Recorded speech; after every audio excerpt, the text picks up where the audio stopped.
In this lesson, we are going to solve this question I have on the screen. The question says, four circuit elements are connected in series across a sinusoidal alternating voltage given by E equals 110 sin omega t plus 30. The instantaneous voltage across three of the elements are given by V1 equals 30 sin omega t, V2 equals 60 sin omega t plus 60, and V3 equals 30 sin omega t minus 30. A. Determine an expression for the fourth voltage in the form V4 equals A sin omega t plus beta. And B. What is the RMS value of V4? And then we asked to draw the phasor diagram, and then we shouldn't use the complex number approach. Okay, so now let's look at how we are going to answer this question. So I'm going to finish with the A and B. Then when we are done, we draw the phasor diagram. Okay, so we have to determine an expression for the fourth voltage in this form here. Okay, in this form.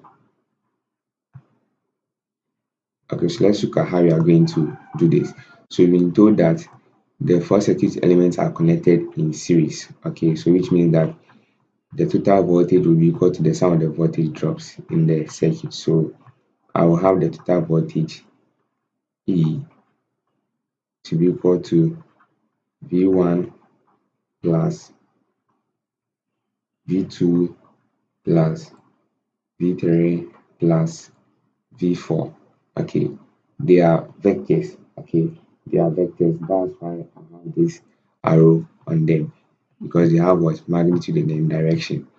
So you want to find V4. So I'm going to make V4 the subject. So I have V4 equals E minus V1 minus V2 minus V3.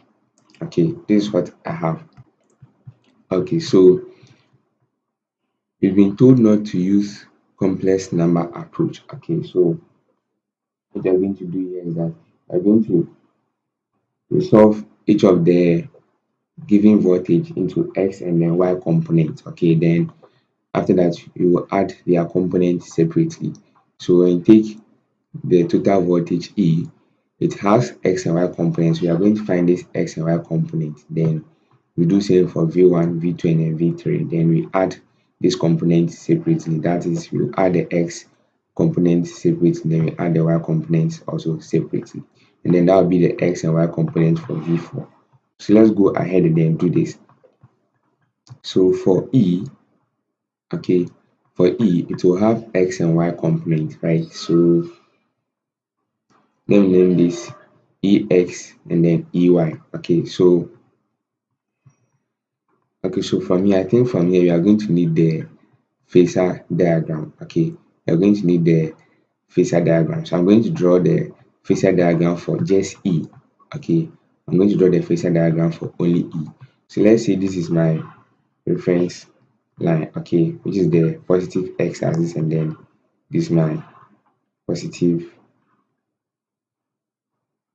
y-axis. Okay, we are going to draw the phasor diagram for voltage E.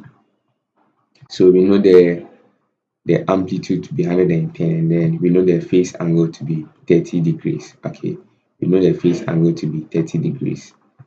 Okay, it's supposed to be degrees here and then degrees here. Okay, so now I'm going to draw the phase angle, and then it is positive, so I'm going to bring it here. Okay, so this will be the phase angle 30 degrees.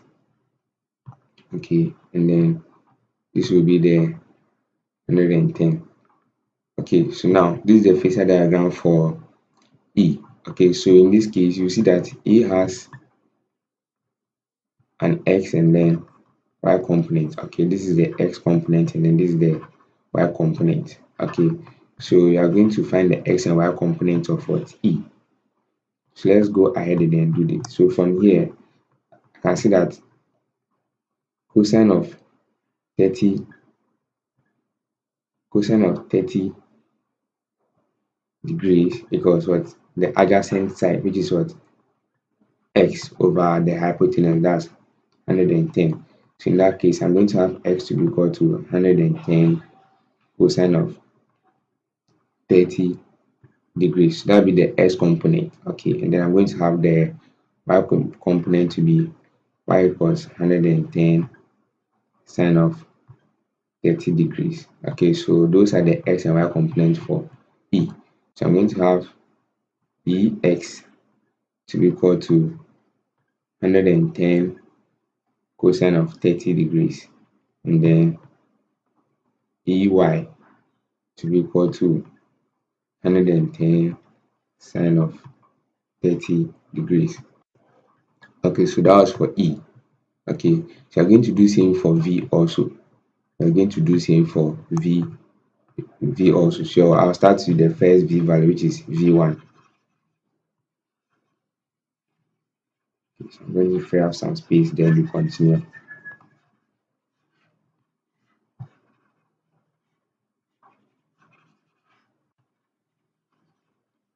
Okay, so for V1 also, it will have x and then y component. Okay, so we're going to do same for V1 also.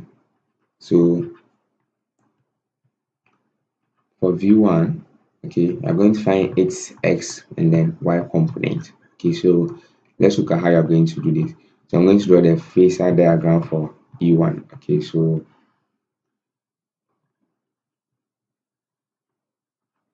this is my positive x, and then this is my positive y. And then looking at V1, it doesn't have any phase angle, so which means that the magnitude, which is 30, is going to lie on this line here. Okay, so this will be what? This will be V1. Okay, it doesn't have x, and then sorry, it has only x component but doesn't have y component because it is lying on the positive x axis. So for V1, we are going to have V1x, okay, which will be equal to 30 cos 0 degrees. Okay, because it is having a phase angle of what, 0 degrees, that's why it is lying on the positive x axis. Should it have an angle other than 0, if it is positive, then the magnitude is going to be at this side, but if it is negative, then the magnitude is going to be at this side. So let's take note of that. So for V1, it has only what, an x component. So let's do same for V2 and V3. Okay, so for V2, it has x and then y component. So let's do same for V2. So I'm going to draw the phasor diagram for V2. So V2 is at an angle of what, 60 degrees. So I'm going to have something here. So this is 60 degrees, and then it has the x and then the y component. Okay, so this will be the x component, and then this will be the y component. So cosine of 60 degrees will go to the adjacent side over the hypotenuse. Okay, so which is given as 60.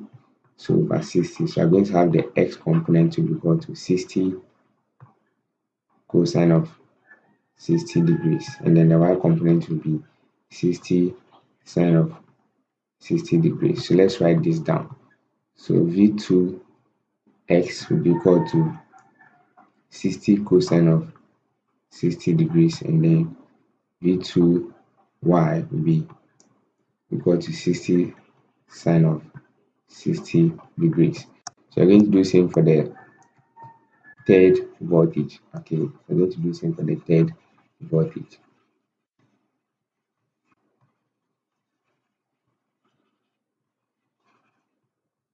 Okay, so for this voltage also, it has x and y components. Okay, so I'm going to draw the phasor diagram for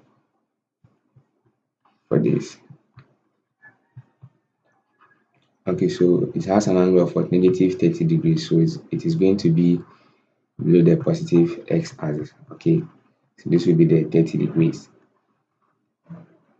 So it also has x and then y components. Okay, so cosine of 30 degrees will be equal to the adjacent side, which is what, x over the hypotenuse. Okay, and that value is what, 30.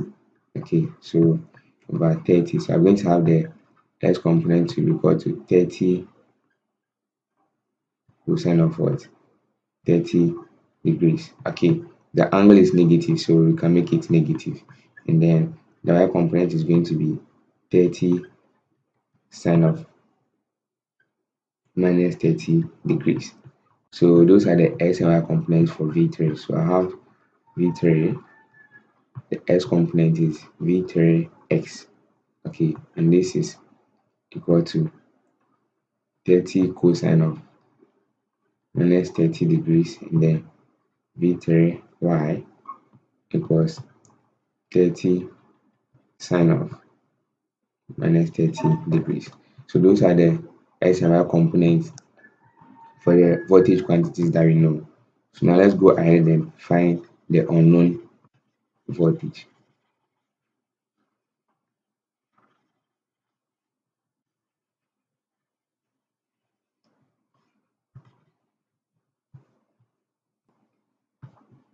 Okay, so to find the unknown voltage, you are going to add all the x components separately and then the y components separately. So for the x component of V4, okay, let's look at how you're going to do it. So for the x component of V4, that will be, let me write this down here. So for the x component of V4, which is V4x, that will be equal to the sum of all the x components. Okay, but we are subtracting V1, V2, and then V3 from what, the total voltage. Okay, so we are going to negate all their x components apart from that of what, the voltage E. So I'm going to have, for E, I have 110 cosine of 30 degrees. And then for V1, that's 30 cosine of 0, so that's minus 30 cosine of 0 degrees. And then for V2, I have 60 cosine of 60 degrees, so that's minus 60 cosine of 60 degrees. And then for V3, I have 30 cosine of minus 30 degrees, so that will be minus 30 cosine of minus 30 degrees. Okay, so let's simplify this. So I'm going to punch everything into the calculator, then we go ahead. So 110 cosine of 30 degrees minus 30 cosine of 0 minus 60 cosine of 60 degrees minus 30 cosine of minus 30. So that will give me a value of minus 60 plus 40 square root of 3. Okay, and then that in decimals will be 9.282. Okay, so this will be the value for the x component of what, V4. Okay, so this is the value for the x component of what, V4. Let's take note of this. So I'm going to do same for the y component. Okay, so V4y.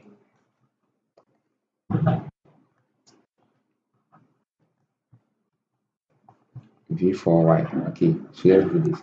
So that one too, we are going to add all the y components. Okay, so I will have for E, I have 110 sine of 30 degrees. Okay, and then since you are subtracting V1, V2, and then V3, you are going to negate each one of them. Okay, so for V1, okay, V1 doesn't have a y component, so we will leave it that way. And then for V2, that will be minus 60 sine of 60 degrees. And then for V3, I will have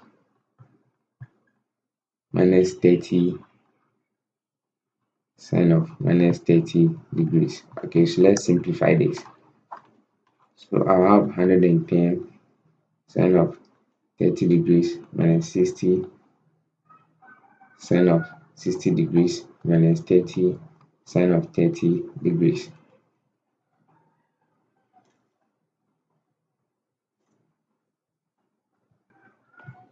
Okay, so inputting all these values, okay, that'll give me 70 minus 30 square root of 3, and then this in decimals will be 18 18.038. Okay, 038. So that'll be for the y component of v4. Okay, this negative in front of the 30 degrees is very, very important. So let's take note of that. Okay, so since we know the x and then the y component of v4, we are going to find its amplitude. Okay, we are going to find its amplitude. So let's look at this. So the amplitude will be that's the peak value, okay, for v4, and then the question it is given as what? A. Okay, so I'm going to write it as A, okay, because we are applying Pythagoras theorem here. So we are going to square the x and y component, and then we add them, then we take their square root. Okay, so that will be the x component 9.282 squared plus the y component. Okay, so that will be 18.038 squared. So let's simplify this. So the square root of 9.282 squared plus 18.038 squared. That will give me a value of 20.286. So that's 20.286. Okay, so I will write this as 20.3. Okay, so that should be 20.3. Okay, and then we have to find the phase angle beta. Okay, you have to find the phase angle beta, and then that will be equal to the tan inverse of the y component over the x component. Okay, that will be the tan inverse of what? The y component over the x component. So in doing this, that will be tan inverse of 18.038, okay, divided by 9.282. So let me write down 9.282. Okay, you can write this here in two decimal places as 9.28. Okay, then use it throughout. Okay, so this will be equal to, let's take tan inverse of what you have there. So tan inverse of 18.038 divided by 9.282. Okay, so doing this will give me beta to be 62.771 degrees. Okay, so that will be the value for beta. So now to know the value for the A and then the beta, we can go ahead and then determine the expression for the fault voltage. Okay, so let's go ahead and do this.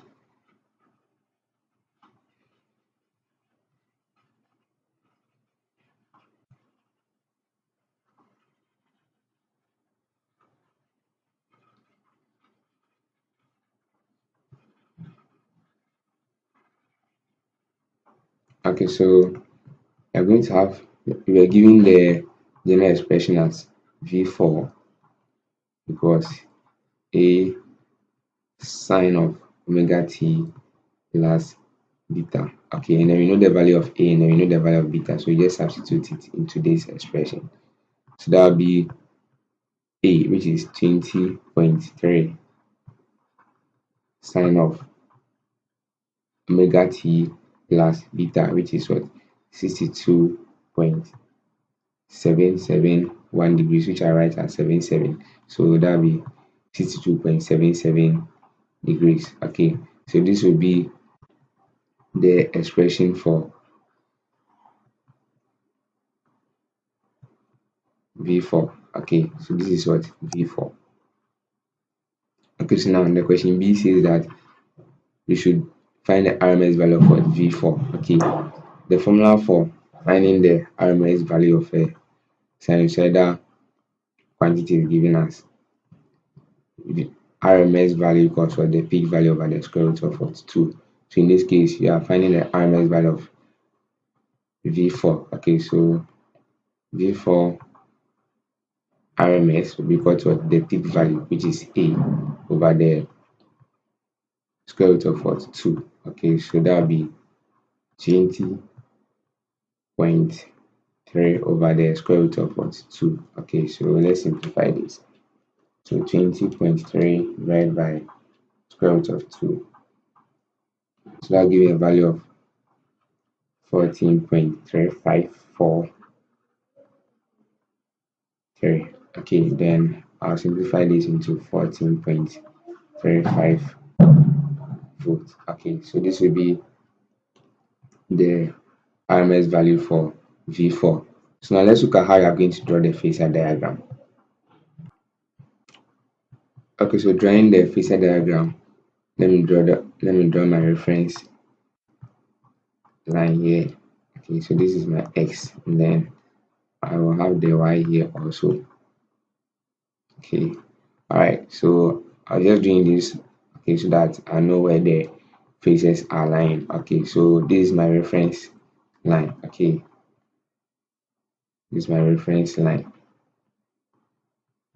Okay, so let's draw the faces. So for V1, it doesn't have any face angle, so it is going to lie here. Okay, so this is V1. Okay, and then V2 has a face angle of 60 degrees, so let me draw that here.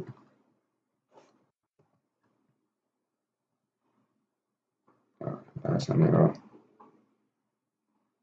Okay, so this is 60 degrees.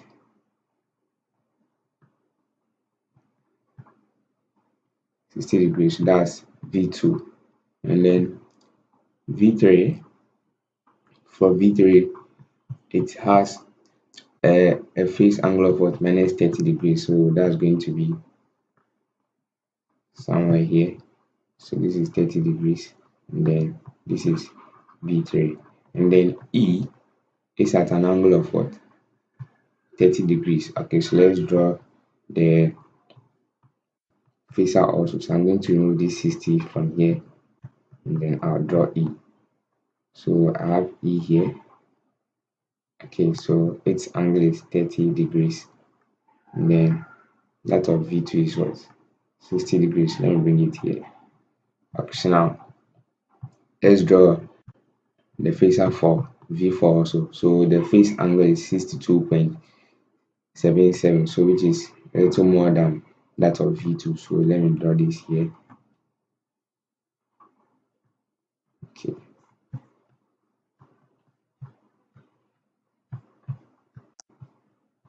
Okay, so let me draw this here. Okay, so this is what? V4. Okay, so it has what? A phase angle of what? 62.77. Okay, so that would be starting from this point here to this point here. Okay, this point here to this point here, then that angle will be 62.77 degrees. So this will be the phasor diagram. Thank you very much for watching this video. Please don't forget to like and subscribe.